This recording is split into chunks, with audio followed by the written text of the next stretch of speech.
Bonsoir, bonsoir à tous, bonsoir à tout le monde. Mes amis, bonsoir. Je suis Gouzane Naounou. Comme je l'ai dit dans mon message ce matin sur ma page Facebook, Idée de paix. Je voudrais ce soir m'adresser à ma famille, à toutes les communautés qui vivent dans le Guémon et dans le Cavali. Je voudrais m'adresser à vous ce soir, ce dimanche, 17h presque 30. Merci pour les personnes, merci par avance pour les personnes qui vont relayer cette vidéo. Merci pour les personnes qui vont modérer leurs commentaires, c'est-à-dire, je vous prie, j'ai jamais demandé ça, je suis pour la liberté d'expression, mais pour ce sujet vraiment qui est très important, pour moi, pour vous, pour la Côte d'Ivoire, pour les communautés qui vivent dans les Guémons, je voudrais qu'on essaie d'éviter des messages qui peuvent blesser des communautés, des messages qui peuvent blesser des personnes. Cette vidéo que je vais faire, c'est pas une vidéo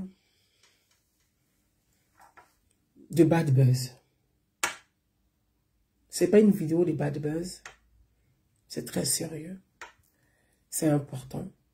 C'est nécessaire. Je pense que, en tant que citoyenne, responsable associative, l'association Idée de paix, en tant que citoyenne ivoirienne vivant dans la diaspora, en France, précisément, et vous, en tant que citoyen, notre rôle, notre devoir, c'est de œuvrer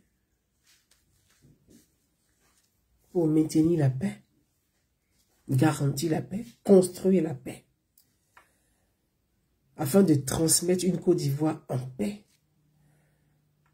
à la génération future, c'est-à-dire à nos enfants et à nos petits-enfants.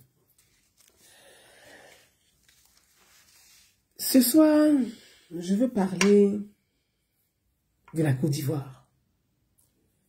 Je vais évoquer un sujet malheureusement qui se répète. Une tragédie qui se répète. La Côte d'Ivoire, notre pays, mes frères et sœurs, nous sommes encore témoins. Nous sommes témoins. Vous, êtes témoins des récentes périodes douloureuses, tragiques, qui ont traversé notre pays et que notre pays a vécu. Donc l'histoire est récente. Nous la connaissons. Nous l'avons subie. Vous avez subi. La Côte d'Ivoire l'a payé. Parce que voyez-vous, la guerre, elle ne bénéficie à personne. La guerre ne bénéficie à personne. La guerre n'a jamais sauvé des vies. La guerre a toujours ôté des vies. La guerre a toujours brisé des vies. La guerre a toujours brisé des familles.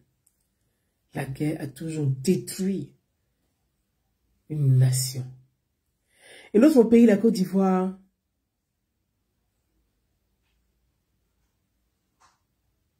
a survécu à cette guerre. L'histoire, malheureusement, est une répétition. Surtout chez nous en Afrique et en Côte d'Ivoire, puisqu'il s'agit de notre pays, la Côte d'Ivoire. L'histoire est une répétition parce que nous ne tirons pas d'enseignement de l'histoire. Bien qu'elle soit tragique, cruelle et douloureuse, nous ne tirons pas d'enseignement vraiment de l'histoire. Et ce défaut Parce que ça a un défaut. Ça a un défaut pour les intellectuels, pour les historiens, pour les sociologues. Ce manque, cette carence d'intellectuels, d'historiens dépassionnés, de sociologues dépassionnés, plonge toujours nos États, nos nations dans les mêmes problématiques. Parce que nous ne faisons pas de devoir de mémoire. Devoir de mémoire pour entretenir la mémoire. Afin d'enseigner aux autres, à la génération qui arrive. Voilà l'histoire de notre pays. Et voilà ce que le pays a vécu. Mais de façon dépassionnée. Voilà pourquoi on ne doit plus se comporter comme ça, comme ça, comme ça. Voilà pourquoi on ne doit plus dire ça. On ne doit plus dire ça. Parce que tenir un certain nombre de propos peut replonger le pays dans la même tragédie. Et donc, malheureusement, dans notre pays, la Côte d'Ivoire, l'histoire s'est répétée. L'histoire s'est répétée parce que, avant les indépendances, la Côte d'Ivoire a connu des périodes difficiles et cruelles. Avant l'indépendance, je prends un exemple, des exemples, je vais en citer. Peut-être que je vais pas tout citer, mais je vais citer quelques exemples. Le massacre de Baoulé. Oui, en Côte d'Ivoire, dans les années 1901, 1913 ou 1910, 1913, je n'ai pas les dates exactes. En Côte d'Ivoire, il y a eu le massacre de Baoulé. Avec le chef d'Embo, Blalet, Didier Vie et autres. S'il y a les Baoulés ici, ils le savent. Parce que les Baoulés ont été massacrés pour des histoires de conquête de pouvoir. Les guerres sont des guerres de conquête. Même une guerre économique est une guerre de conquête. Et notre pays, la Côte d'Ivoire, a traversé des guerres de conquête, des conquêtes de pouvoir. Je suis sûr que beaucoup d'entre vous ne savent pas que la Côte d'Ivoire a traversé des guerres de conquête. Parce que l'histoire n'est pas enseignée ni à l'école, ni dans les livres, ni dans les familles, ni dans les bibliothèques, ni au cinéma, ni à la télé. La mémoire n'est pas entretenue. Et donc nous répétons les mêmes erreurs du passé. Et ensuite, pour les Baoulés qui sont là, qui connaissent l'histoire, qui l'ont en eux, je vous parle de 1900, dans les années 1900. 1900, 1913 ou 1910, 1913. Qui était né en ce moment? La Côte d'Ivoire n'avait même pas encore ses indépendances.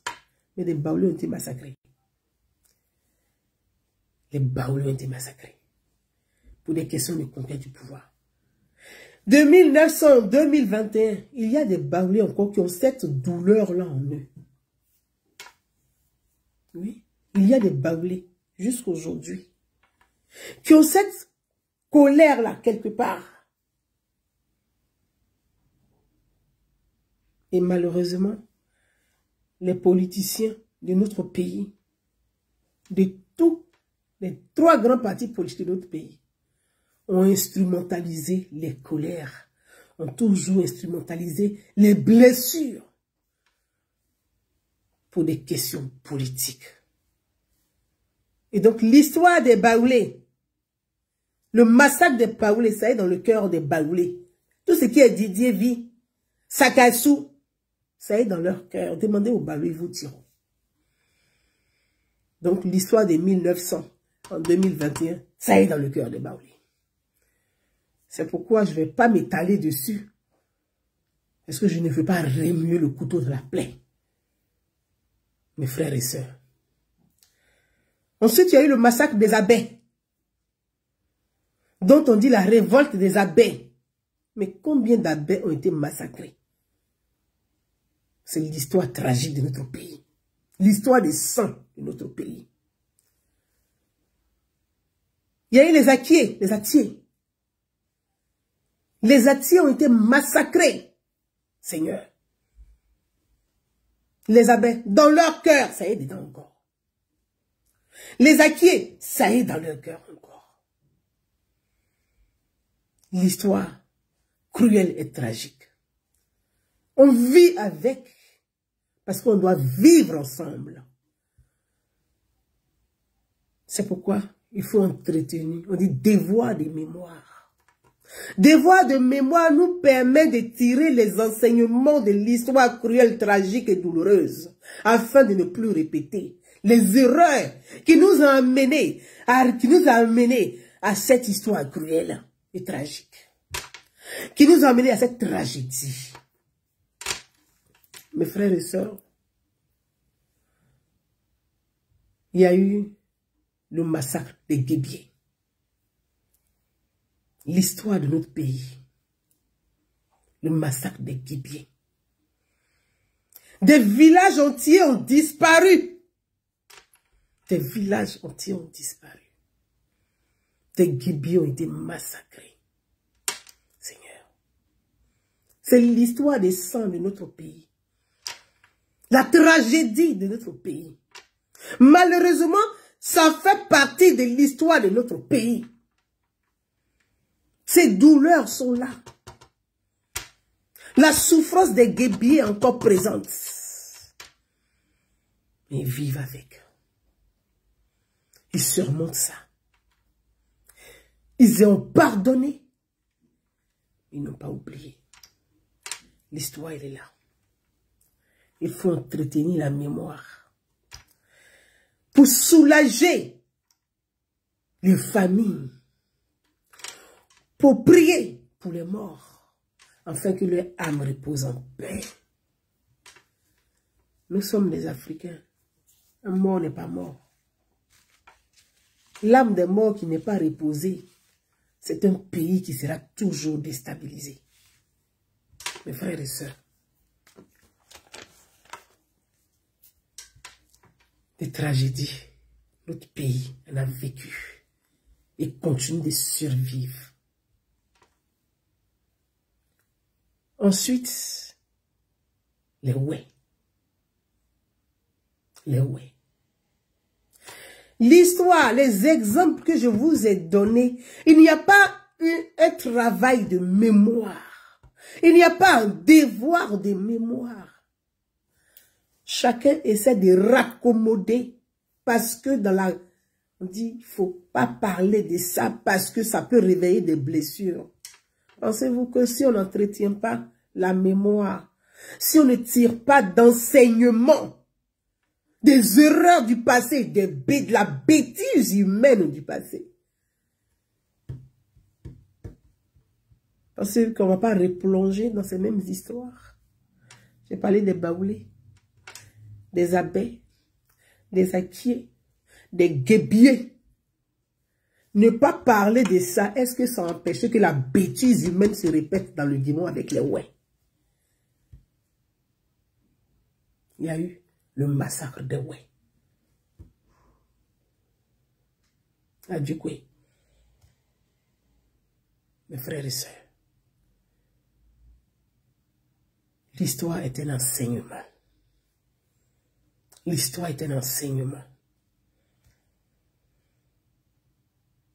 En une journée, plus de 800 personnes ont été décapitées. En une journée. Donc en 3 jours, il va y avoir combien de personnes? En 4 jours, il va y avoir combien de personnes? En 5 jours, il va y avoir combien de personnes? En 6 jours, il va y avoir combien de personnes? L'histoire de notre pays est récente. L'histoire de notre pays est récente. Les blessures sont encore profondes. Les plaies sont encore ouvertes. On se force pour vivre ensemble. Et on doit vivre ensemble. C'est notre seule survie. Vivre ensemble. Mes frères et sœurs, il y a eu le charnier de Yopougon dans ces crises de notre pays. À Yopougon, il y a eu le charnier de Yopougon. À Bouaké, il y a eu des jeunes remplis de vie qu'on a fermés dans un conteneur et qui sont morts étouffés dans un conteneur à Bouaké. C'est l'histoire tragique de notre pays. Voyez-vous, le devoir des mémoires doit être une prise de conscience collective qui doit amener chaque Ivoirien de là où il est à préserver la paix, à se pardonner soi-même afin de pardonner aux autres pour pouvoir vivre ensemble. Voyez-vous,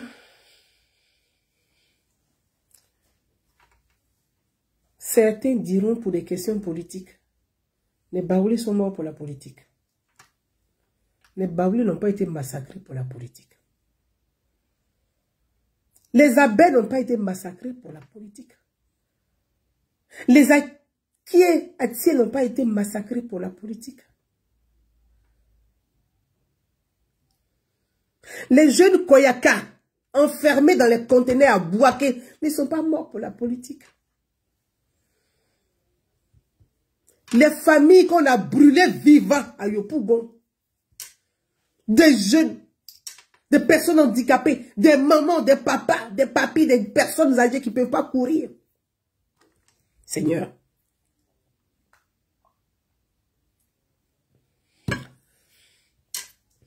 qu'on a incendié vivant. Vous pensez qu'ils sont morts pour la politique? Ils ne sont pas morts pour la politique. Les Guébiers ne sont pas morts pour la politique. C'est une méconnaissance de l'histoire. Ils ne sont pas morts pour la politique. Parce que tous les Guébiens ne faisaient pas de politique. Et même si les Guébiens faisaient de la politique, pensez-vous qu'ils ont le droit d'être massacrés parce qu'ils ont une opinion politique? Non. On doit massacrer des gens pour leur opinion politique? Non. Excusez-moi un instant parce que la batterie est faible. Excusez-moi un instant.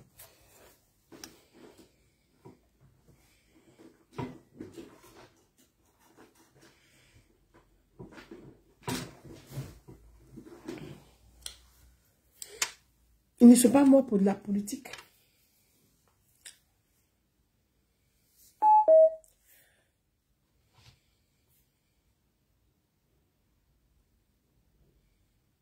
Les Ouais ne sont pas morts pour la politique. Les Ouais qu'on a massacrés à Diokoué, ne sont pas morts pour la politique.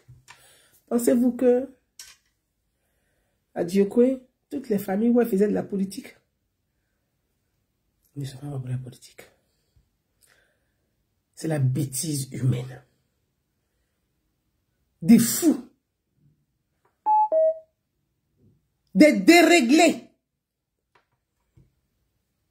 Des personnes complètement déshumanisées. Qui ont perdu le sens de l'humanité. Donc vous qui me regardez pour des questions politiques, dans votre famille, dans votre maison, votre femme est de bord politique. Votre femme peut être PDCI, vous êtes FPI, votre mari peut être RHDP ou RDA comme vous voulez. Votre femme est PPACI, comme on veut.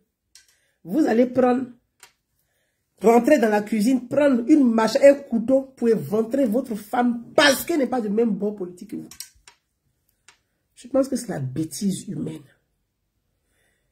qui a complètement déshumanisé l'être humain qui s'est comporté de façon sauvage. Personne ne doit mourir pour la politique et personne n'est mort pour la politique. La bêtise humaine a massacré des vies, a ôté des vies. Mes frères et sœurs, excusez-moi. Excusez-moi.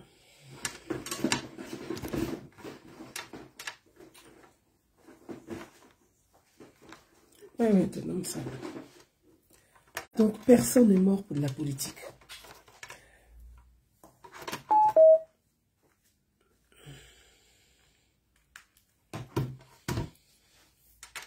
Personne n'est mort pour la politique. Pensez-vous que les jeunes Koyaka,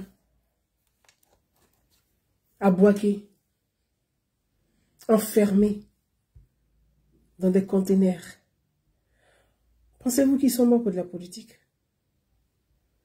Ils sont morts parce qu'ils seraient des pro-Ouattara, vous croyez à ça? Est-ce qu'on peut imaginer ça vraiment? Est-ce qu'on peut imaginer ça vraiment? Dire que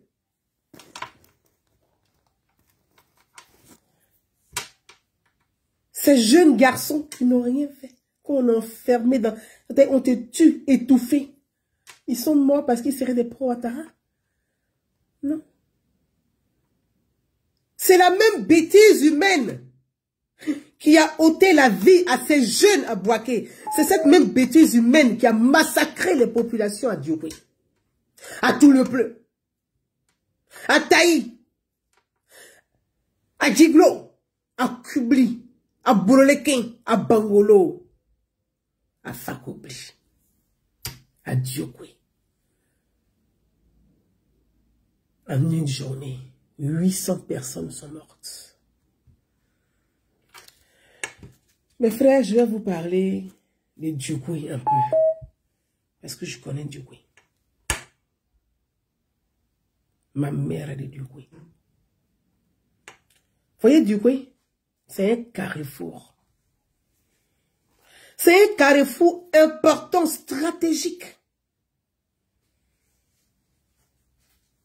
Un carrefour économique. Parce que Djoukoui,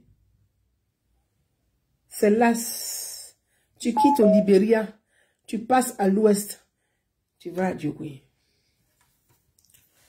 Tu quittes en Guinée, tu passes par le nord, au Dienné, tu sors dans le Tonkui, tu arrives à Djoukoui. Parce que pour aller, si tu quittes en Guinée, tu vas passer là pour aller à Abidjan. Le Libéria, tu vas passer là pour aller à Abidjan. Djoukoui est stratégique. Et dans ce carrefour, à ce carrefour, vivent des communautés.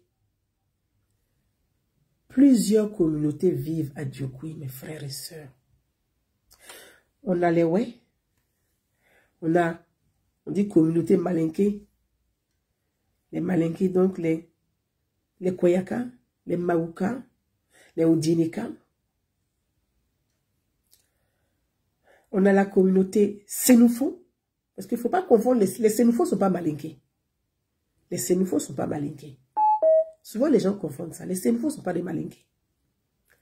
On a les Sénoufos, on a les Djimini, on a la communauté, les Lobis, on a les Baoulés, donc on dit les Akans, on a les Zébriers, on a les Agnis, on a une forte communauté Gouro à Djoukoui.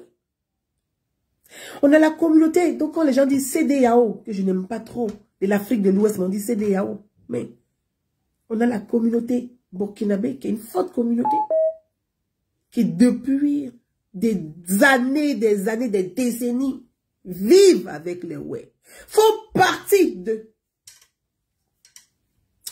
La bêtise humaine a déchiré la cohésion sociale dans cette zone. Oui, la bêtise humaine et ensuite la bêtise politique. Parce que les politiciens de tous bords ont instrumentalisé les communautés pour arriver à leur fin. Je vous parle de la conquête du pouvoir. Mes frères et sœurs, l'histoire de notre pays est douloureuse. Les plaies sont encore ouvertes. Et dans Diokwe, les communautés burkinabé, la communauté burkinabé a payé le lourd tribut aussi. Quand on parle des crimes de masse, il y a eu crimes de masse dans le Guémon. Il y a eu crimes de masse dans le Cavalier. Il y a eu crimes de masse dans le Tonkwi. Parce que souvent on ne parle pas du Tonkwi. Les Yakuba, il y a eu crimes de masse là-bas. Les douleurs sont là. L'histoire cruelle et tragique, douloureuse, doit être un enseignement pour que plus jamais la Côte d'Ivoire ou l'Ouest ou une région, une partie de la Côte d'Ivoire ne retombe dans cette tragédie. C'est le sens de mon engagement. Mon engagement, c'est le sens de mon engagement. C'est pourquoi, depuis le début, je suis toujours là-bas. Parce que vivre ensemble, on doit vivre ensemble. Se pardonner, on doit se pardonner. Pour nos enfants, pour nos petits-enfants, pour les enfants de demain qui n'ont rien demandé. Vous savez, il y a une mixité, il y a une diversité, il y a un métissage. Ces enfants vont devenir quoi? Si nous, on n'est pas capable de nous parler, de nous pardonner, de vivre ensemble, qu'est-ce qu'on va transmettre à nos enfants? Les ouais, enfants et les Burkinabés. Les Burkinabés, enfants et les ouais. Les ouais, enfants et les Sénoufos. Les Sénoufos, enfants et les ouais. Sénoufos et puis ouais là. Ils sont toujours en couple, je ne sais pas comment. Les Koyaka, enfants avec les ouais. Les ouais, enfants et les Koyaka. Les lobbies, enfants et les ouais. Les ouais, enfants et les lobbies. Les baoulés, enfants et les ouais. Les ouais, enfants et les baoulés. Les bêtés enfants et des ouais. Les ouais enfants des bêtés. Moi-même, je suis l'exemple devant vous. On va faire comment? On vit ensemble ou on ne vit pas ensemble? Il faut un devoir, une prise de conscience collective pour préserver des vies et éviter que nous, les communautés, nous replongent dans la haine, dans la vengeance, dans la colère. Évitez d'embraser nos communautés. Mes frères et sœurs, c'est pourquoi j'ai fait... Je vais éteindre ça. C'est pour ça que j'ai fait